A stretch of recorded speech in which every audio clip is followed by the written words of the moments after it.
So authors automatically own their book's copyright. The second you put your ideas to paper, they're legally your intellectual property. That being said though, some authors might choose to go a step further and register their book with the US Copyright Office. So today I'm going to show you how to do that. If you're new to copyrights, there are a few things you should know before registering your work. Check out my blog post for a longer description. I'll put the link below. But anyway, the first thing you should know is what rights are granted by copyright ownership. As the copyright owner, you have the exclusive rights to your novel. That doesn't change even if you're using a print-on-demand company to self-publish. You own the copyright regardless. Second thing to note is that you can register your novel for copyright both before and after publishing it. Its availability to readers doesn't affect your ability to register it for copyright. Third thing to note is that some of your personal information will become public record if you register your book officially with the US Copyright Office. If anyone searches through the official copyright public records portal, your name, address at time of registration, and year of birth are going to be visible. Not everyone's going to want that information out there, so I thought that'd be important to mention. Another thing to know is that registration is not free. You're going to have to pay a fee of $65 to do this. But I think the most important thing to understand before you decide you're going to officially register your book for copyright is that it's entirely optional. You own the copyright to your book once you created it and fixed it in a tangible format, whether it's digital or in print. So you don't need to officially register your novel with the US Copyright Office to have legal protection. Registration is simply going to enhance it. So now that I've said those things, if you still decide you want to go ahead and register your book with the US Copyright Office, this is how you do it. So let's get started. Okay, so the first thing you're going to do is head over to copyright.gov. That is the website for the US Copyright Office. So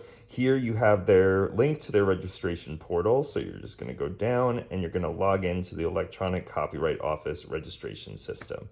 So here we are. So if you don't have an account, you're going to have to make one, and that's pretty easy. You're just going to go here to new user and click to register. The second you make it, you can go ahead and log in. You can start registering books. So let's go back. We'll log into mine. Okay, so now you're here on your dashboard. So here you'll be able to see a list of all of the open cases that you have. Right now, I don't have any pending, so you're not going to see any here. But yeah, you're going to go over to standard application to register your book. So let's click on that, and then we'll hit start registration. So you'll see here on the left, these are all the sections that you're going to have to complete on this application. And it looks like there's a lot, but it's really not that much. So first you're going to do the type of work. So for most of you, I'm thinking, my audience is mostly indie authors, so it's going to be literary work. So you're going to put that. Gives you some details about it, but that's what you guys are going to be putting. So then I'm just going to click this box to acknowledge it, and then continue to the next page. Now you've got titles. So this is where you're going to have to put the title exactly as it appears on your book. So you just add new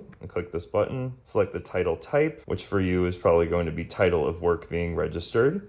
And then you name your book. So I'm not going to be submitting anything today, so we're just going to leave this blank, but that's where you would put the title. Then continue on to the next section. You've got publication and completion. So this is an important thing to know. I think a lot of people might ask this question. You can register your book for copyright whether it's been published yet or not. So it doesn't matter if it's already available for sale, doesn't matter if it's not for sale yet. You can still submit it to the US Copyright Office. So you have the choice of saying whether it's been published or not. If you say no, all it's going to ask you is the year of creation. That's the only thing you have to put. If it has been published, though, it's going to ask a little bit more. So you'll put the year it was completed. You'll put the date of first publication, so the date that it became available for sale. You'll also put the nation of first publication, which is probably just going to be the United States. And then if you have an ISBN, then that's what you would put here. So if you already got your ISBN, it's already assigned, like I covered in my last video, then you would just put ISBN and then list the number here. So let's go on to the next section. And now the next section is authors. So this is where you're going to list yourself. And if you have any co-authors, you would list them as well. You can add multiple contributors here. So you're going to click new. And now you have to put a little bit of information about yourself. I think it's interesting that it doesn't require you to put a name for the author, but I would think that most of you are going to put that. So you're going to put your first name, middle name if you want, and your last name. And then here it asks if it was a contribution that was a work for hire. So for you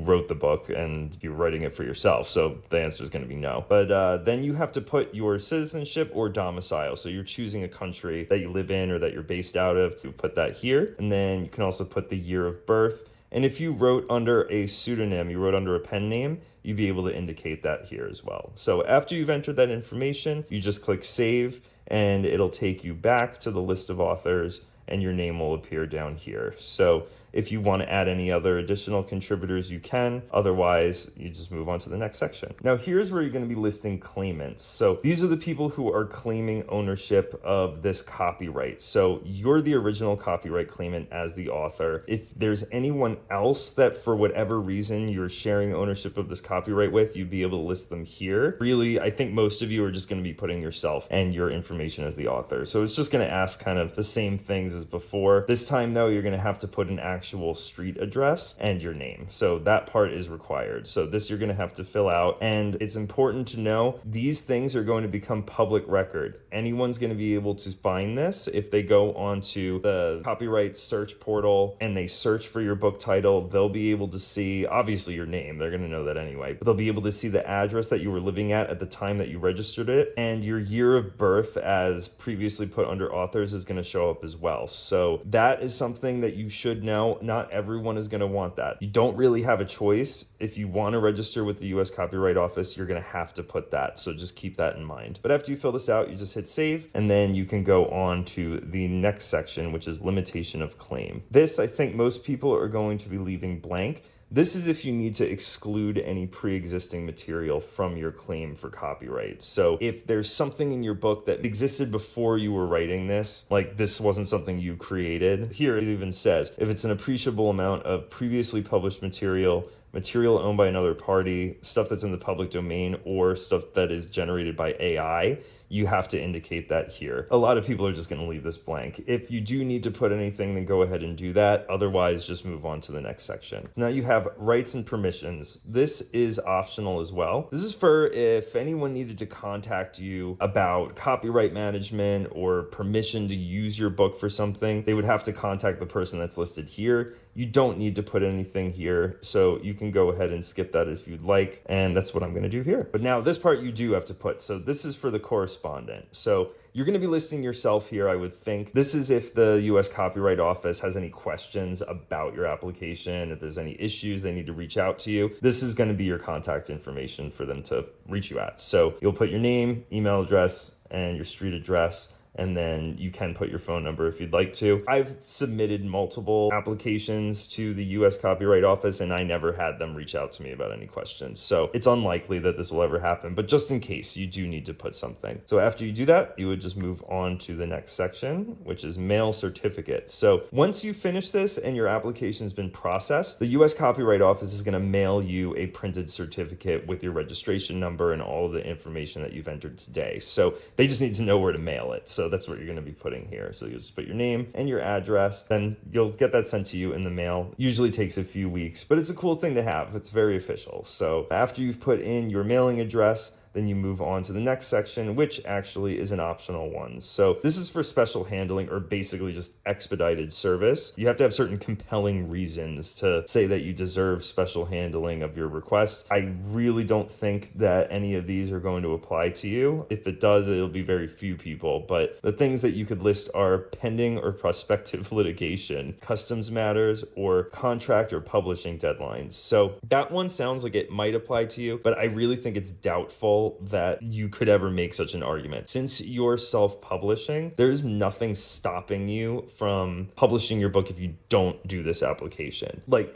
it's not the US Copyright Office's problem if you don't meet that deadline, because your book's still going to be published anyway. This isn't going to affect your ability to publish it, so you probably will just be leaving this blank. So that's what we'll do now. We'll just move on to the next section. Now you're at the end. It's the certification. You're just going to certify that all of this is accurate and that you are the author or the copyright claimant and you own the rights to the book that you're trying to register. So you'll just click here, put your name as an electronic signature, and then after that, now you just review your submission. It's just going to have all of the information that you just entered here. And then if you see any errors, you can go back and edit it. Otherwise, you would just go ahead and click add to cart. So now you're in your shopping cart. So you do have to pay to do this. So you're going to have to give them your credit card information. Here you'll see all of the cases that are currently in your cart, some details about them. So you'll see those cases here in the cart. and then you'll just hit checkout. So this card is empty, so I'm not going to be able to check out. If I were able to, it would just ask me for some credit card information. I would pay their fee, and then it will ask you to either upload a copy of your work or mail in a physical copy to the US Copyright Office. So if you're writing an ebook or a print book that hasn't been published yet, you can just upload the ebook file for your book, or like an electronic manuscript. If you have published your book and it's available in print, then you do need to mail it. So luckily they let you just print a shipping label. It'll generate it for you. You can just go print that, slap it on a cardboard box, and then mail it off to,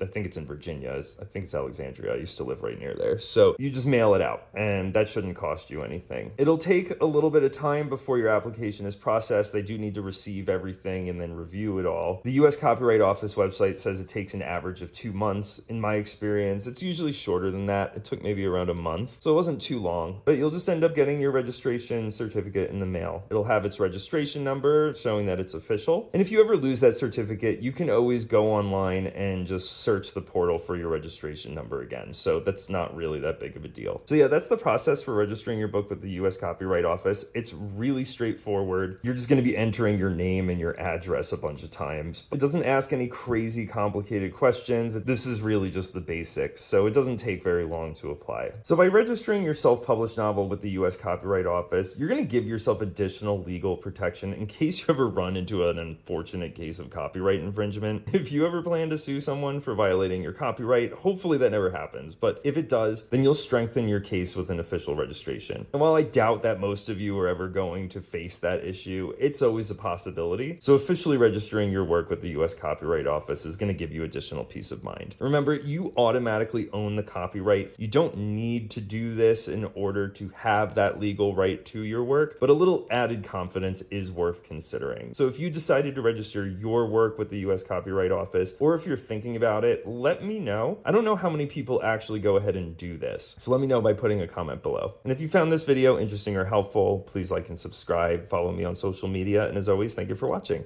God bless.